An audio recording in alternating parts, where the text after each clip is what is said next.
So one of Virgil's many comments many years ago, where she was talking about the fact that can a man marry and cheat at the same time, or can you marry somebody and cheat at the same time? And recently we just started hearing the conversation again going on in social media. People are talking about it, and we just thought, let us reference it.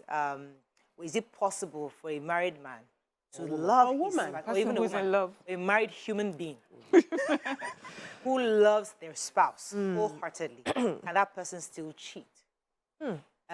Many have discussed this recently, and it's an interesting conversation because a lot of women or a lot of people who are having their spouses cheat on them sometimes need to hear this conversation just to know where they are or how they can relate. What are your thoughts on this? Can someone still be completely, totally in love with their spouse and yet feel the need to cheat? Call us on 081-270-53687, 091-390-76948. You can also tweet to us at TVC Connect. Please hashtag your view TVC so we can read your tweets. Julie, let me start with you. Okay, so I've had this conversation over the years with a lot of people. I have a lot of single friends. I have a lot of married friends. I have people that I coach on relationship matters, and this issue always comes up. You know, you hear conversations like, I really love her, but, you know, I just wanted something a bit different. I just felt like what we had was, you know, getting into a rut. I needed some kind of spice. And that relationship sort of cools me down, and I'm better able to appreciate the one I really love, because when I go here, I see a different perspective. I'm relaxed, I'm cool. Then I come here and then I meet the regular and the original. And when I say, okay, if you are asked to make a choice, would you leave the original because you're getting that form of, would I call it spice now, or enjoyment from this person? I said, no, this is the person I'm in love with, or this is the person let me not use in love with.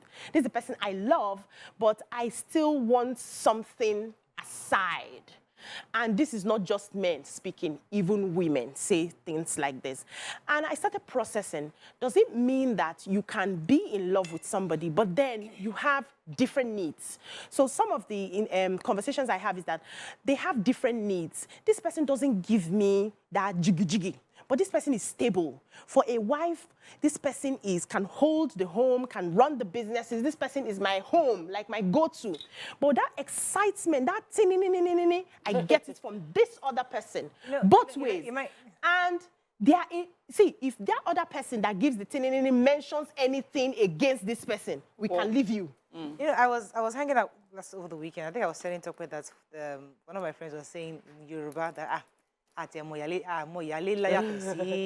you know, like we can't even tell the difference between a side chick and a wife anymore, because they all look alike. They blended. Back in the day, you can say this is wife, and then this is child. But now, both wife and side chick all look alike. The same. They all looking, they all sleeping and slaying, they all slaying. So he's like, there's no difference anymore. And so the excuse for going out, I'm just trying to, based on what you're going, you know, there used to be an excuse for cheating. She let herself go. She's not hot anymore. Yes, when I married her, it was hot, and then now she's not letting herself go. But the difference, let me point out the difference now. There's a little difference, even though we are not looking alike. So with the wives or the main people, you have serious conversations, tough conversations. You are discussing bills. You are discussing housing. You are discussing investment. You are having those very painful conversations. You are having altercations. But with the other person, it's only for pleasure. So the conversations you have is lighter. Nothing involved. You're just it's for all those. Yeah, that's true, but not necessarily. Yeah. Because you have some women at home who you're not having those serious conversations with. Or she's like, Daddy, here's your food.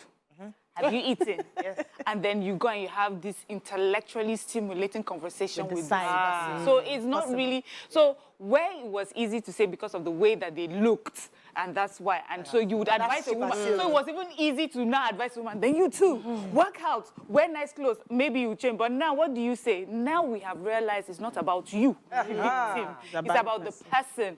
And we're constantly looking for more. That's how the human being is. We're insatiable. Well, you sit down, you think you have everything, even with ourselves. You think, then you now look at your toes and like, where's my toe bending this way? I want it. You know, we're constantly looking for something else. We just need to learn how to be, I guess, content and understand that this is, and then understand that there are repercussions to sometimes going out. There are repercussions to cheating. And are you willing to pay the price, you know? And that's why you hear some people say, but me, I'm discreet about it. I would not just put it in her face. At least, some people would say, for me, I'm even decent about it. But truly, cheating would happen whether you love someone or not. I think it has to do a lot with self-discipline. Yeah. Realizing that there's some things that are just too important to... Is there anything like decent cheating? Hi. Well, we have, English language, it was created by human beings, and we've created a word such as decent cheating. We've created a word such as, I respect my wife, I will not put it in her face. I will not do it around her. I'll not even do it close to her. You know, I respect her. If someone really close to us even said it, that, no, I don't treat you. And that girl cannot even talk bad about my wife. And he was saying it very, very confident that, no, I respect my wife. I don't even do it close to her. Jesus. Not anywhere near her. I know someone like that. But you do. So you remember. So the conversation was that, like, I was looking at him and wondering, wow. In what cloud of the world are you living? You know, but we would explain away what we like, you know. You know that smoking kills you, but now once you go keep a make I enjoy them. You know, we would excuse away what we like, but I think that at the end of the day it's a selfish act, you know, based on for every time somebody is cheating, they're not thinking of the other person, they're thinking of themselves. It's anytime cheating is a selfish, it's for me. Let me just do this for me. And you're not putting yourself in the shoe of how would it make this person feel. So before the break, I was saying that the issue of cheating is an age-long discussion. Families, mothers, family, everybody. In fact, some women are prepared to preempt this act even in their marriage. You know, so it's not today. So the question is, do we continue bringing it as a conversation, or should we just adjust to accept that, listen, this is not these guys are not going to change, or these human beings will not change, right?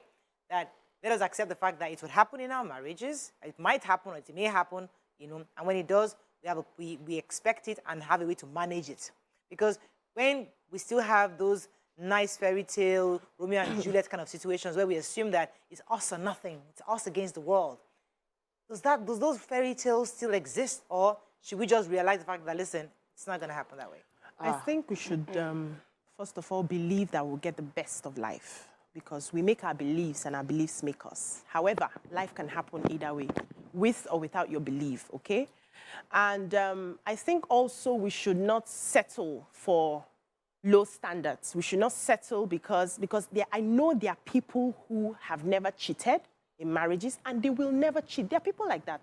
So why don't we hope that if you know that in your own, you did not cheat too, hope to get somebody like you who has integrity, who will not cheat on you. Hope for that. And peradventure it happens. So there are two types of cheating that happens. There's one that it happens by, let's say, mistake. Once. It just happens once. Jump into somebody's It just happens once. Yes. The person is not, the second type is a serial cheat. My sister calls it a transgressor. Yes, this one is steady. Every corner, there are people steady. That one you should not accept if you don't want to accept. But the one that it happens once in a while, because it can happen to either a man or a woman. Maybe there's a distance in that relationship. Not one night stand. That one is bad. There's a distant relationship. Your partner is not around, and then your co-worker, before you know it, you are now getting emotionally involved, and then one day it just happens, and you quickly go and confess. That's a different kind of cheating, which you may say, okay, because it hasn't happened before, and this person actually told me that she made this mistake, I can forgive and let go. But let's not settle our minds and say, everybody can cheat, everybody will cheat, let me just accept it. Let me take this call from Ladi. Good morning, Ladi, are you there? I'm here. Good morning. You're live. Go ahead, please. Every day, by the grace of God, we keep on discussing this issue of cheating in marriage, how marriage should be. I think marriage is based on individual, how you made up your mind for your marriage to be. They're coming to this cheating of a thing. Why are we always discussing cheating? How do you even know that your husband is cheating? Did he cheat and come and tell you that I cheat? Or you are perceiving that because maybe my husband stay late in the office or stay late outside, maybe he has cheated on Some me. people have evidence. See, you are all beautiful ladies. I want you people to zero your mind from the issue of cheating and focus on your marriage and your children. Because looking at everyone of you there, you are blessed. So I don't think you should even bother yourself like, oh, he went out, he cheated on me, he do this, he do that. You are blessed. You know, marriage is a family. You have children. You must not live your life or your marriage for your husband alone. You have to look at your children, the kind of upbringing and everything you want. You can't, there's no how you are going to leave your children. I think you balance it. You are somewhere, you see what you are doing, and you are. Thank you very much, Nai. So she's saying that what you don't know won't hurt you. I mean, don't focus on your children and don't start looking for investigating. In modern times, a lot of women do investigate. You know, there are ways to know. Because sometimes, I think there was a tweet that said, let me even know what I'm dealing with. Why are you hiding your phone? Why are you hiding your phone? Let me know what I'm dealing with. If you're cheating, let me know that's what I'm dealing with. I don't want to just be thinking in my head or some conscious. I'm thinking, is it possible? Is it not possible? That's too much draining. Let me know. If I know, I can know how to deal with it. I can choose to stay or I can choose to leave. I can have an exit plan, but at least I know. But she's saying, don't even bother. There's no point in bothering to check. So I noticed also she was saying, like, why are we always discussing it? Like, we should not talk about it. But the truth is, on the show, we talk about anything that is hot and trending. And a lot of people talk about cheating because it's the reality of many families. Not all, many that talk about it. The ones that are not talking about it, the people that are happy don't talk about their marriage. What you're saying. We need to normalize that conversation.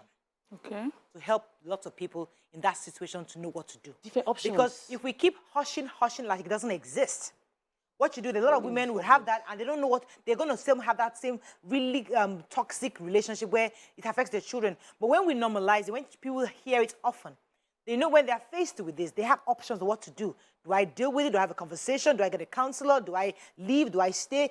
You have options. You know that there's something you can do. You don't have to just stay and just live in that toxicity and then, you know, and it affects you and tomorrow they say you have cancer. So I wanted to talk about the idea of this thing is so rampant, like there's nothing there. And the truth is, what people feel like there is nothing there because for them, their reality growing up, they can overlook it. It's not a big deal for them. But for some other people, their expectations for marriage, what their love language is not being met because there is another person getting attention from you. The reason for most people's marriage is not just to procreate. So you can't say face your children. If I wanted to face children, maybe I would just easily go and do artificial insemination or adopt children and be taking care and face children. But the reason people got married is because they want to have companionship. They want to have friendship. They want to have someone that is a confidant, someone that is boosting them, supporting them, that they are also supporting. I want to be a collaborator in your success as you are collaborating for my own success. What if you have all that, but the person is still cheating? But it's your biggest cheerleader, is following everywhere. So, great father, whatever, you're proud, but there is somebody. The conversation is every human being isn't perfect, and we have a checklist of what is priority for every human being. For some people, priority for them is don't cheat. You might not have money. Some women would trade a wealthy husband for a faithful husband because that for them is more important. And some women will tell you, go and do everything you want to do, but just be being Lamborghini, just book me first class, just give me money. Women have reasons and priority of what is important to them. For me, emotional support and business support is very important. Even if you are very rich, if you don't support my business, it is a deal breaker.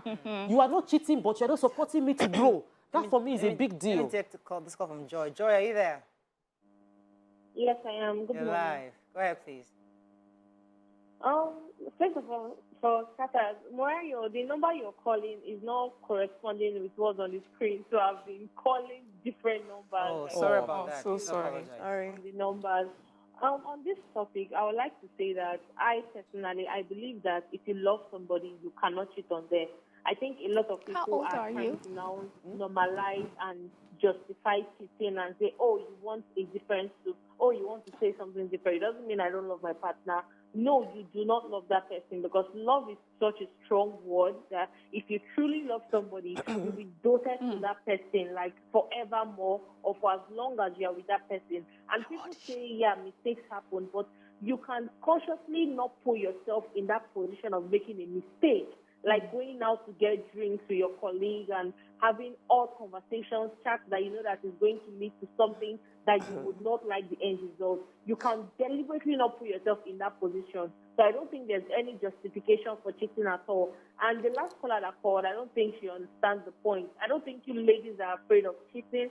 We're just trying to discuss, like, the whole cheating scenario and everything. And Thank you so much. Thank you, Joe. I like the way you speak because, you know, it sounds so innocent and so... We should have asked if she was married. Yeah, I mean, it's nice. I like it. I mean, let's not spoil it for her. She's in that world. Like, listen, you fall in love. You know, love is the strongest thing. Fantastic. Yeah. Okay, so just in answer to your question, why do we keep talking about it? I think we also want to talk about it because as a culture, we have a culture where we've heard many times, like, oh, that's what men are meant to do, you know. And a lot of people are having these conversations, and men are even seeing it a bit differently, like, oh, okay, there's a cost to this constantly cheating. So people, if it's not the emotional cost, there's the financial cost, you know. And the fact that sometimes you're trying to build a legacy, and because there's just too many things up and down, you know, it affects what you're trying to build at home. So there are so many reasons why we talk about it and just say to people it's not the best way. But I also find it a bit tough to talk about in our society because we are here talking about an Oni that is getting married to multiple wives. Is that, you know, is polygamy cheating in a way? Is it being faithful to all the wives, or are you cheating on the first wife with all the other wives? You know, so I think what everybody keeps saying is, you know, the sort of marriage that you go into, and you should have your own, and you have the expectations of your own marriage. And if the things that you are expecting within your marriage, if they don't fall into place, especially when it has to do with your mental health, it has to do with your growth and your development and that of your loved ones and your children. If you're in a marriage that does not support that, then you have a problem. So I like what you're saying because it brought something to my mind. You know, as a woman, especially if we use the Oni, for example, these are mature women. They've built their businesses, they're smart, they're intelligent. The women who've done, they made their own name in their own rights. So the kind of person that person could be was like, you know what, I just need somebody to be servicing me 2-3 times a week. Because I don't need the everyday back-to-back lovey-dovey. Oh, just, today's my schedule. At least once a week, come to my room. Is it twice a week? Let me schedule it because I have appointments. So 2 p.m. I know from Tuesdays, 2 p.m. I'm meeting the king, and you plan it. And I have, so Tuesday and Thursday is my day, 2 p.m. with the king till the next day, and I'm fine. And then I travel to Japan, whatever it is. I come back because you already have a life. So you know what you're getting into. And I know because some women don't need that thing, that other room thing every single day. Some women once a week I'm fine. And this when I was sick, I didn't have it. There are some people that have been married in that group that they've been told, you are my most favorite. And then you enter that place and you now realize you are not really the favorite. No, so what do you do? Okay, so I think that you asked a very important question. Is polygamy cheating? Yes. It's not. Because what we say cheating is it's done hidden. That's cheating. No, not cheating necessarily because it's done hidden. It's just the fact that there is a agreement that this is one person, one man, one woman, and then you go out. It's not because it's hidden, because cheating can be done boldly and in your face. It's still cheating. That's insolence. But that's I'll come to BC also. Maiduguri, I have a call from Maiduguri. Henrietta, are you there? I'm here. You're live. Go ahead, please. I want to talk about what the other caller said about cheating. Cheating is really a big deal. It's not something that we're going to say, okay, since the man comes back home, it rains everywhere, so everybody should sit there where the person is. Cheating is actually a very big deal to so many people. So if you stay with somebody that you love, that person owes you that faithfulness in that relationship, in that marriage. So I just feel cheating is something that nobody should just say it's okay, it's acceptable, it's not acceptable. So Henrietta, let me stay with you for a minute because, yes, cheating is a big deal. But Mariam just talked about polygamy. You know, there are people who actually accept the reality that, listen, it's not just me. There are a few of us in this game. And I just have to accept my reality that I'm not going to be the one, I'm not the only person here. Do you think that is still cheating? In the idea of polygamy, that one is written, and that one is something that somebody has already accepted. For example, if your faith approves of that, then it's no longer cheating because it is something that your faith approves of. So, but when your faith does not approve, even in polygamy, But the fact that you're going out to meet other people, apart from Can be people that cheating are on the allegedly wives. married to you, that's cheating. All right, thank you. So, because I was, I said polygamy isn't cheating because actually cheating is when you do something, acting dishonest, unfairly. So, yeah, you can be right in saying polygamy is cheating to the first wife if they had an agreement that they were going to be one man, one wife. But if you are marrying, Nima will say all the time, a Muslim, the man has the right to marry more than one. If you're marrying a man that has become an Oba, automatically that nullifies your previous marital engagement of one man, one wife, because we know in our culture that Obas get additional wives when they become Obas. There are areas where polygamy is accepted, and polygamy is open. I know that this is the routine. Where problem comes in is if you now spend 3 nights, like we saw in Adekulakpo, where you spend 1 night you're supposed to spend 1 night with me, you now spend 3 nights with one woman. That you have cheated me inside a polygamy. Yes. Okay. So cheating is breach of the agreement, and if you agree with your spouse to be faithful, you should be. I think we also need to begin to study how the mind works most of the time. So there are personality disorders that people have that would enable them cheat without remorse. You know those people that cheat, but there's nothing you can do. That is just how they are wired because of that personality disorder. And we have realized that some of our men and even women are narcissistic. And that means that those people do not have any form of connect or emotions to anybody. Anybody at all, whether you are the wife or the child. Once it comes to what they want, they must go for what they want at the time that they want it. They cannot even delay gratification. So those are the people that they cheat and come back and explain and go back and cheat and come back and explain. So if you are caught up in that sort of relationship, it will help you to study how they are and ask yourself, do I want to stay in this? Can I deal with this person? And do not complain because there's no cure for that sort of disorder right now. And I've been seeing people who back to back, they've not been diagnosed, but from their attributes, you can tell that this person is narcissistic. That is just who this person is. And plenty day Africa. We have not started studying into that. So maybe if we look deep, we'll find out that some of these people who cheat and make excuses for it actually have a disorder that they need to I think I would like to check. stay on that for a second, because I think Mariam did mention it. We have to wrap up very soon. That when was the enemy or somebody was saying we have to take a psychiatric evaluation for our political leaders, Mariam was saying that it should be everybody. Yeah, everybody. Churches, marriages, everything. Schools, teachers.